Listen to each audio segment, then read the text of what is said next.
감사합니다. 하나님 말씀은 에베소서입니다. 에베소서 1장 3절부터 6절까지의 말씀입니다. 에베소서 1장 3절부터 6절까지의 말씀, 우리 각각 처소에서 방송으로 들으시는 분들도 우리 함께 한 마음으로 읽겠습니다. 시작.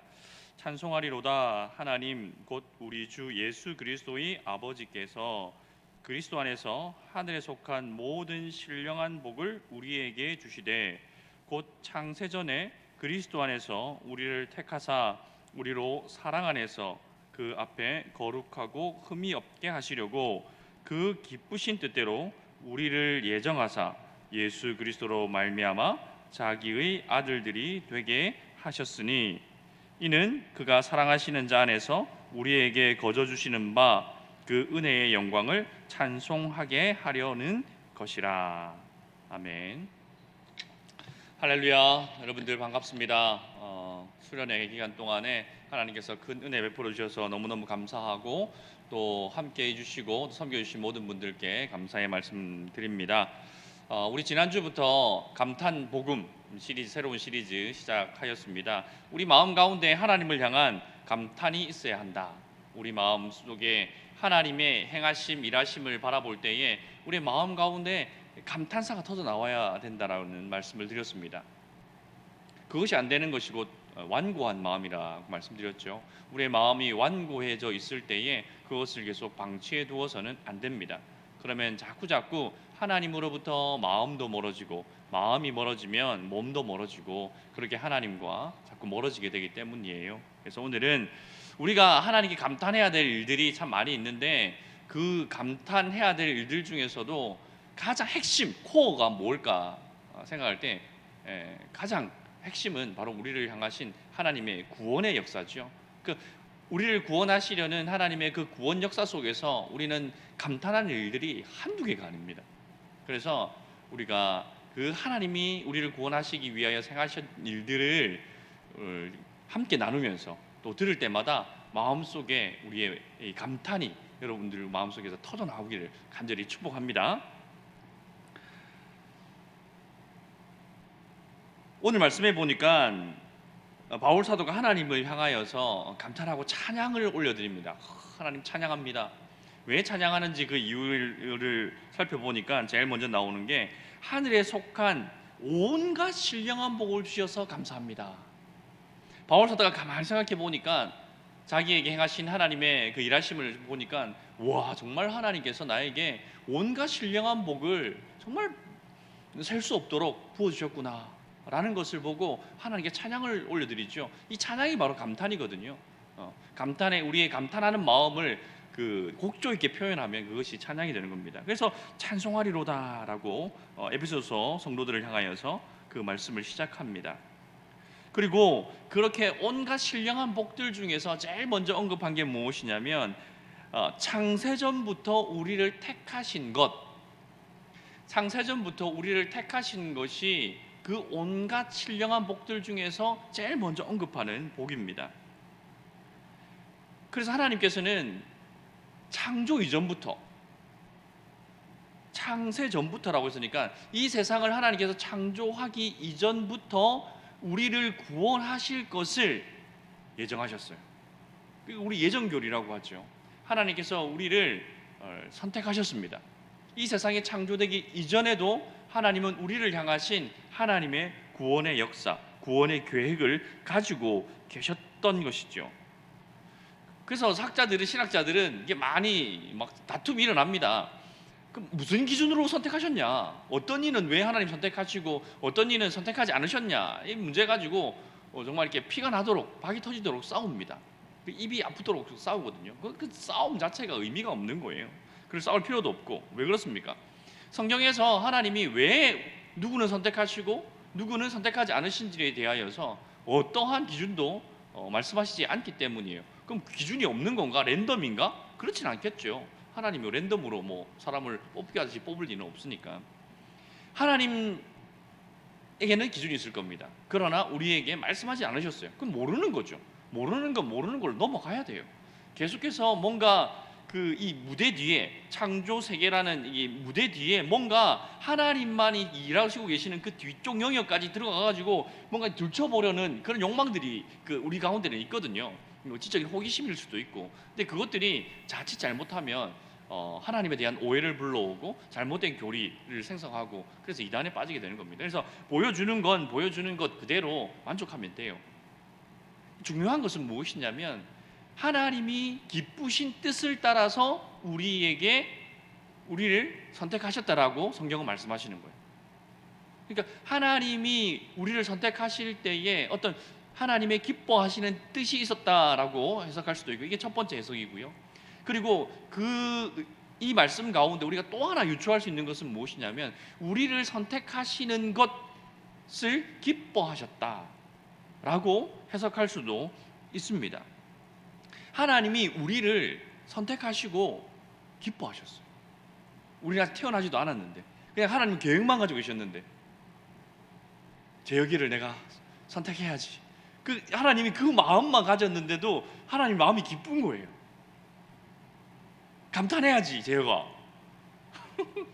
우리는 이렇게 감탄해야 돼요.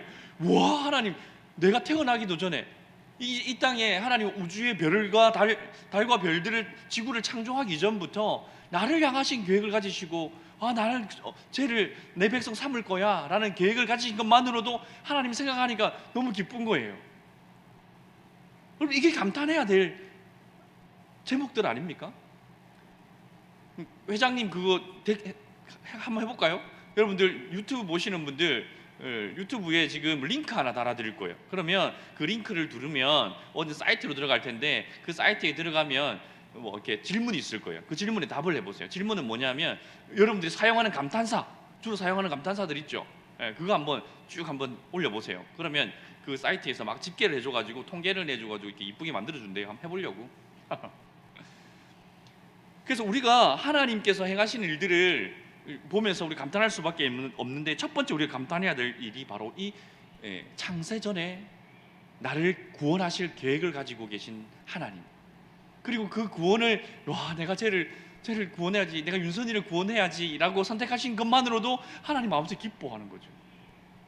그렇게 감탄스럽지 않으세요, 윤선아? 그죠? 감탄스러운 거예요. 여러분, 빨리 여러분 결혼을 해서 아기를 낳아봐야 되는데, 아기를 가지게 되면 병원에 가서 이렇게 검사를 하면 그 의사 선생님이 예정일을 적어줘요. 이렇게 한 몇 주 됐으니까 한 며칠 뒤에 아마 아기가 며칠 날 나올 것 같아요라고 예정일을 알려줍니다. 임신하는 것 자체가 굉장히 기쁜 일이에요. 굉장히 기쁜 일이고, 그리고 임신한 것보다 더 기쁜 일이 뭐냐면 출산 아니에요. 출산. 물론 아내는 그날이 다가오면 다가올수록 굉장히 불안해지고 두려워하는데, 근데 여러분 그 출산하고 나면 하나님께서 우리 안에 그 호르몬이 생성하게 하셔가지고 기억을 지워버리신대요. 걱정하지 마세요. 그러니까 애들 2명 3명 막 낳는 거예요. 하나님 다 계획이 있으시니까 걱정하지 마시고, 그 한마디 더 이렇게 막 여러분 작성하고 계시니까 사족을 붙이면 요즘 딩크족이라 그래가지고 애 키울 자신이 없어. 아이에게 정말 좋은 환경, 최고의 환경, 최고의 교육과 뭘 이렇게 해줄 능력이 안 돼. 그리고 그 아이한테 우리의 모든 자원을 쏟아부으면 나는 너무 힘들 것 같아. 그래서 우리 부부는 자녀를 낳지 않기로 결정했어. 이거 딩크족이 점점 늘어나고 있는데, 그 여러분 굉장히 성경적이지 않습니다. 성경적이지 않고 그건 반인륜적이에요. 여러분, 이게 인류가 지금까지 그렇게 그 자녀를 계속해서 낳고 생산하고 양육하는 것들을 통하여서 인류 역사가 지금까지 이어져 온 거예요. 왜 갑자기 이렇게 너무 이기적으로 자기는 하늘에서 뚝 떨어진 사람인 것처럼 나는 인류 공영에 입하지 않을 거야 라고 하면 안 돼요. 그리고 하나님 나라 입장에서도 여러분들 기독교인들은 여러분 많이 낳으셔야 돼요. 많이 낳으셔야 돼요. 영순이 보고 있니? 많이 낳아야 돼. 둘이 결혼해가지고 하나 놓으면 하나님 나라 하면 줄어드는 거잖아요. 안 돼. 본전은 해야죠. 2명은 최소 2명이에요. 그리고 조금 자신 믿음이 주시면 3명은 낳으셔야 돼요. 1.5배, 배가까지 내가 바라지 않을게요. 저도 배가 시키지 못했으니까 1.5배는 하셔야 돼요. 그래서 3명 추천합니다. 3명 아이들 낳아보면 너무너무 기뻐요. 그렇게 기쁨이 많은데 그것들 중에서 가장 감동적인 장면은 제가 몇 번 얘기한 것 같은데, 아이가 태어날 때에 그 감동은 이루 말할 수가 없어요. 그 아이를 10달 동안 엄마가 배에 품고 있을 때에 그게 너무 궁금하거든요. 그러니까 막 병원 가가지고 막 초음파로 막 찍어, 애를 찍어가지고 어떻게 생겼나 궁금하기도 하고. 막 요즘은 3D 초음파라 그래가지고 애를 정말로 사진 찍듯이 찍어요. 뱃속에 있는 아이를 컬러풀하게. 약간 좀 무섭던데, 그 여러분 결혼하고 임신하면 이렇게 카드를 줘요, 나라에서 쓰라고. 그러니까 그거 다 이렇게 쏙쏙 빼먹으려고 산부인과에서 별걸 다 해요. 우리 나는 그것까지는 안 했는데, 하여튼 그렇게 막 아이를 정말 기다리는데, 그렇게 기다리고 기다리던 아이, 그리고 그 아이를 출산하기 위하여서 엄마는 정말 배가 아프고 그래서 정말 고통 속에 있고, 그걸 바라보는 아빠의 마음도 미안함과 그런 것들이 막 그 모든 감정이 최고조로 올라갑니다. 그 최고조에 달했을 때에 아이가 태어나서 그 아이를 받았을 때에, 그 감동은 정말 이루 말할 수가 없어요.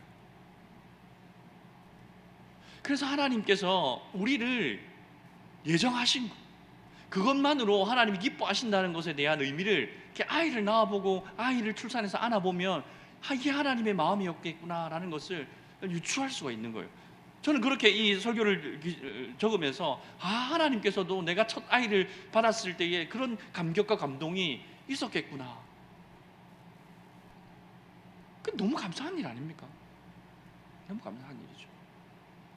됐어요? 화면 한번 띄워줘 보세요. 여러분 감탄사 뭐 쓰는지 한번 조사해 보는데 대박. 대박. 헐도 감탄사예요? 약간 저거는 어이없다는 표현 아닌가? 헐. 와우, 호우. 네, 짱이다. 할렐루야. 돌았나?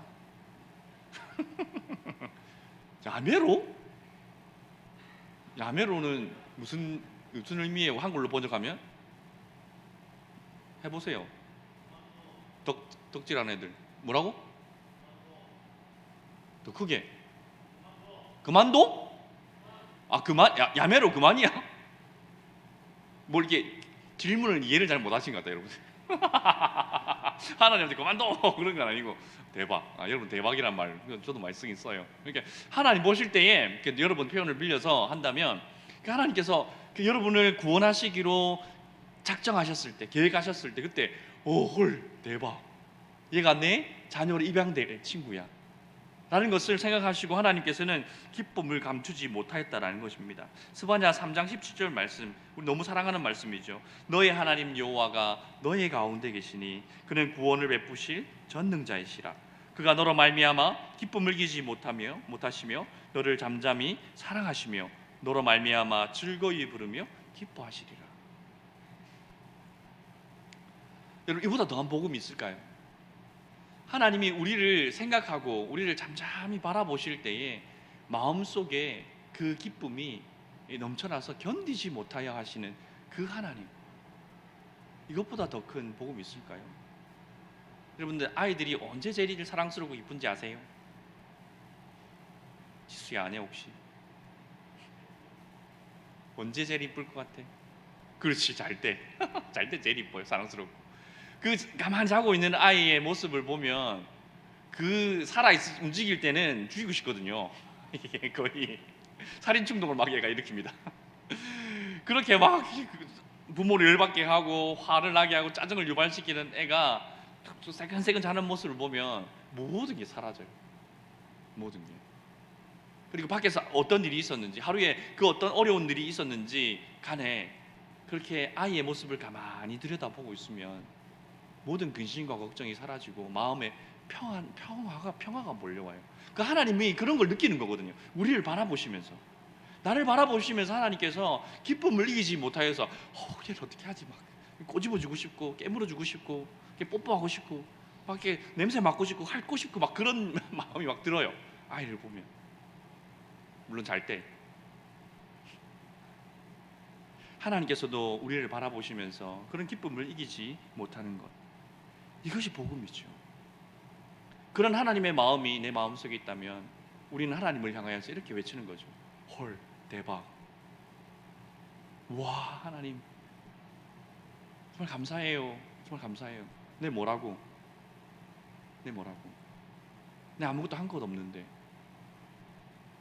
이 예정 교리가 정말 은혜로운 게 뭐냐면, 이 예정 교리로 말미암아서 우리가 우리의 구원에 그 어떤 공로가 끼어들 수 없도록 펜스를 정확하게 팍 쳐버렸어요.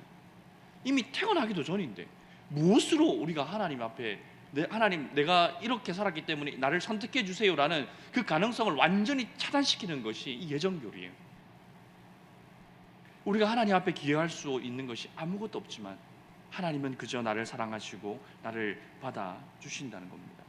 이것이 우리가 하나님께 감탄해야 될 이유입니다. 하나님께서 우리를 선택하신 이유는 우리가 거룩하고 흠이 없기 때문이 아니라 선택하시고 우리를 거룩하고 또 흠이 없는 자로 만들어 가시려는 우리의 삶을 향한 하나님의 계획을 쫙 가지고 계시면서 그렇게 나의 삶을 바라보시면서 하나님이 기뻐하시는 것이거든요. 오늘 성경에 보니까 우리를 거룩하고 흠이 없는 하나님의 자녀로 입양하시기 위해서 우리를 자녀 삼기 위해서 하나님께서 우리를 선택하셨다라고 말씀하신 겁니다. 내가 하나님의 자녀다운 면모가 하나도 없다 할지라도 하나님은 그저 우리를 바라보시면서 저거 철없이 죄짓고 돌아다니고 하나님 말씀 순종 안 하고 까불랑거리고 다닐 때는 하나님께서 속상하시고 힘들어하시지만 그리고 그 모든 그 죄를 다 짓고 기운이 빠져가지고 이제 그 지쳐서 잠이 들 때는 아마 하나님께서 그 모습 보시면서 아휴 그래도 내 새끼인데 그래도 내가 선택해서 내 아들 내 독생자 그 십자가에 매달아서 그렇게 구원한 내 새끼인데 어떡하겠나 그런 마음을 가지실 것 같아요. 하나님 우리의 죄를 기억조차 하지 아니하신다고 하셨거든요. 여러분 나중에 천국 가서 하나님 저 죄 지을 때 많이 속상하셨죠? 한번 물어보세요. 너 죄 지었었어? 이렇게 하실 거예요. 왜냐하면 성경에 보면 그 죄를 기억하지 아니하신다고 하셨어요. 그냥 아예 기억조차 없으신 상태로 되시는 거예요. 난 모르겠는데 뭐 그런 일도 있었니? 왜 그랬었어? 난 모르겠다. 괜찮아. 그 얼마나 감탄할 일입니까, 여러분 이 세상은요 우리를 선택할 때 이렇게 선택해 줍니까? 절대 안 그렇습니다. 여러분들 들어가고 싶은 직장이나 들어가고 싶은 뭐 이렇게 직장에 들어갈 때 그냥 순순히 받아주나요? 안 받아주죠. 얼마나 까다로운지 모릅니다. 나영이 오늘 유학 가기 전에 인사드리러 왔는데 나영아 그 들어가니까 순순히 오시라고 기다리고 있었다고 그러던가요? 이거 제출하시고 저거 제출하시고 온갖 거 다 제출하고 그러죠. 취업할 때 여러분 생각해 보세요. 자소서 쓰세요. 그리고 그 안에 여러분의 장점은 뭐고 단점은 뭐고 여러분이 무슨 경험을 했고 무슨 인턴을 했고 또 여러분의 봉사 경력은 뭐고 학업 성적은 얼마고 여러분들의 그 가정사는 어떻고 다 까발리라고 그러잖아. 그렇게 다 오픈했어. 그러면 뽑아줘야지. 그걸 뽑아줍니까? 이게 네가 좋은 거잖아. 못 믿겠는데 일단 와봐. 면접 봅니다. 요즘은 면접도 그냥 보지 않잖아요. 압박 면접 시키잖아요. 막 몰아가잖아요. 완전히 가루가 되도록. 저는 그런 압박 면접을 당해보지 않아서 모르겠는데 그 면접 보는 것 자체만으로도 두렵고 떨리는데 그 발발발 떨릴 일인데 거기다가 압박을 하겠다라고 작정을 하고 면접관들이 달려들면 멘탈 완전 나가죠. 그것만 시킵니까? 또 지원자들끼리 경쟁 붙이잖아. 나 이거 가지고는 안 되겠는데 요거 니들끼리 모여봐. 한번 그래 토론 배틀 한번 해봐. 이런 것까지 시키잖아요. 뭐야 또 적성 검사라 그래가지고 완전 사람을 완전히 탈탈 털어가지고 그러면 선택이라도 해주든지. 그러고 나서는 죄송합니다. 당신은 우리 회사 맞지 않는 것 같습니다. 지원해 주신 거 감사하지만 뭐 이렇게 막 문자 오잖아요. 완전히 멘탈 무너지지 않나요? 그냥 기분 나쁜 걸 떠나서 어떤 느낌이 드냐면 내 삶이 부정당하는 것 같은 느낌 들지 않으세요? 나 진짜 최선을 다해 살았는데 물론 경쟁자들보다 조금 스펙이 떨어지고 뭔가 부족한 점이 있는 건 알겠는데 그런데 그냥 모든 것 내 삶이 지금까지 쌓아왔던 내가 경험했던 내가 선택했던 그 모든 것들이 부정당하는 느낌. 그게 유기당한 자, 선택받지 못한 자들이 느끼는 그런 감정이거든요. 그 세상은 그렇게 사람을 선택합니다. 하나님이 그런 기준으로 우리를 탈탈탈 털어서 먼지 하나 안 나는 애들만 내가 구원하고 내 자녀 삼을 거야 했으면 누가 그 과정을 통과할 수 있겠습니까? 아무도 통과 못하죠. 그러니까 하나님께서는 아예 처음부터 이 세상이 창조되기 이전부터 하나님께서는 우리를 구원하시려고 그냥 계획을 세워버리신 거예요. 그래서 그것이 하나님은 그 계획만으로도 너무너무 기쁘고 너무너무 즐겁고, 그렇게 하나님은 우리를 구원하시려고 계획을 세우시고 우리를 선택하신 것입니다. 세상은 우리를 선택할 때에 그렇게 선택하지 않지만 하나님께서는 우리의 아무것도 보지 아니하시고 그저 우리를 선택해 주신 것입니다.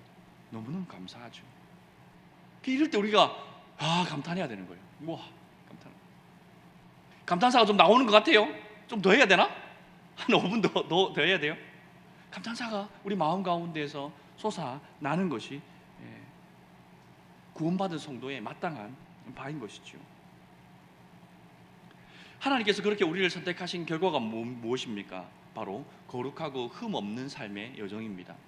이 예정론을 부인하는 사람들, 예정론을 공격하는 사람들이 주로 하는 공격이 뭐냐면, 그렇게 예정론을 가르치면 성도들이 방탕해진다는 거예요. 이미 하나님이 구원하기로 예정되었고, 그래서 내가 구원을, 예수님을 영접했으니까 나의 구원은 이제 오케이 끝. 그러니까 이제부터 나는 내 마음대로 살 거야 라면서 방탕한 삶, 방종한 삶을 살아갈 것이다 라고 굉장히 맹렬하게 공격했습니다. 그 예정론은 그렇게 해석하면 안 돼 라고 이렇게 공격했습니다. 그런데 오늘 말씀을 보니까 하나님께서 우리가 거룩하고 흠이 없는 삶을 살았기 때문에 우리를 선택한 것이 아니라, 우리를 선택하신 이후에 우리가 거룩하고 흠 없는 삶을 살아가도록, 그 삶을 이제 시작하도록 하나님께서 우리를 인도하시는 거예요. 우리가 하나님의 예정을 받았기 때문에, 하나님의 선택을 받았기 때문에. 여러분들 그렇게 정말 들어가고 싶은 회사에 정말 내 영혼을 팔아서라도 들어가고 싶은 마음으로 자소서를 정말 쓰고 정말 해가지고 그래서 뽑혔어요. 통과했어. 오, 됐어.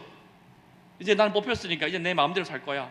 뭐 위아래도 없고 출근 시간도 지키지도 않고 하기 싫으면 하고, 뭐 그렇게 이렇게 여러분 직장생활 해요? 아니잖아요. 가가지고 아무것도 모르고 막 또 신입사원 돼가지고 발발발 떨고 있으면 뭐라도 하나 시키면 예 알겠습니다. 그래가지고 최선을 다해서 막 복사 하나 해오라 그러면 삐뚤어질까봐, 그죠? 최선을 다해서 딱 맞춰가지고 그렇게 해가지고 정말 최선을 다해서 복사 한 장 딱 해가지고 대리님 여기 있습니다 달달달달 떨면서 그렇게 갖다 주지 않을 거예요. 그렇지 않나요?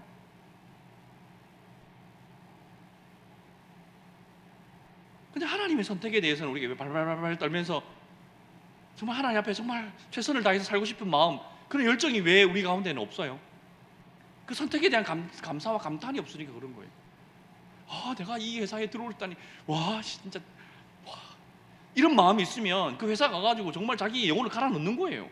물론 나중에 이제 회사가 그런 존재가 아니라는 걸 알게 되면 이제 사표 쓰고 이제 들고 다니는 거죠.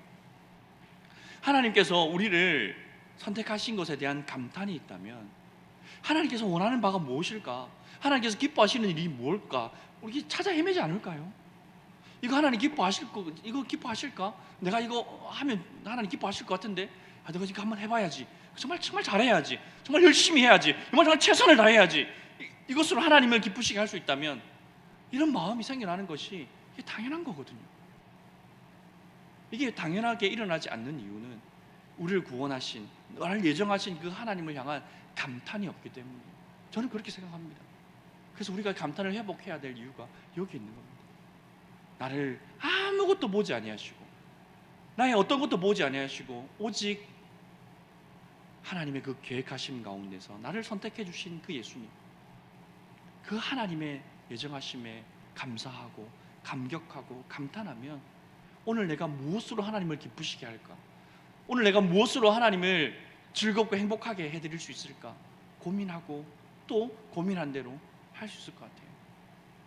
우리 하나님께 맨날 이거 해주세요, 저거 해주세요, 하나님 이것도 해결해 주시고 저것도 해결해 주시고 그런 기도들도 많이 하는데, 오늘은 우리 나를 예정해 주신 그 하나님을 향하여서 감탄하는 마음으로 하나님께 이렇게 먼저 기도했으면 좋겠어요. 하나님, 내가 하나님을 위하여서 그 나를 선택해 주신 그 하나님께 감사해서 내가 해드릴 것이 무엇인지 하나님 알려주세요. 우리 그렇게 한번 기도했으면 좋겠어요. 그래서 하나님께서 원하시는 바, 하나님의 뜻하시는 바가 무엇인지 저에게 가르쳐 주시면, 하나님 제가 한번 해볼게요. 내가 한번 해볼게요. 그런 기도 시간이 되었으면 좋겠습니다. 먼저는 하나님을 향한 감탄하는 마음을 회복시켜 주시옵소서 라고 기도하시고요. 그 다음은 그 감탄을 자아내시는 그 마음 가운데서 내가 하나님을 위해 드릴 것이 무엇인지, 하나님 원하시는 바가 무엇인지 제게 말씀해 주시면 제가 기꺼이 그 일을 행하겠습니다. 하나님 말씀하여 주시옵소서. 우리 함께 기도하시겠습니다.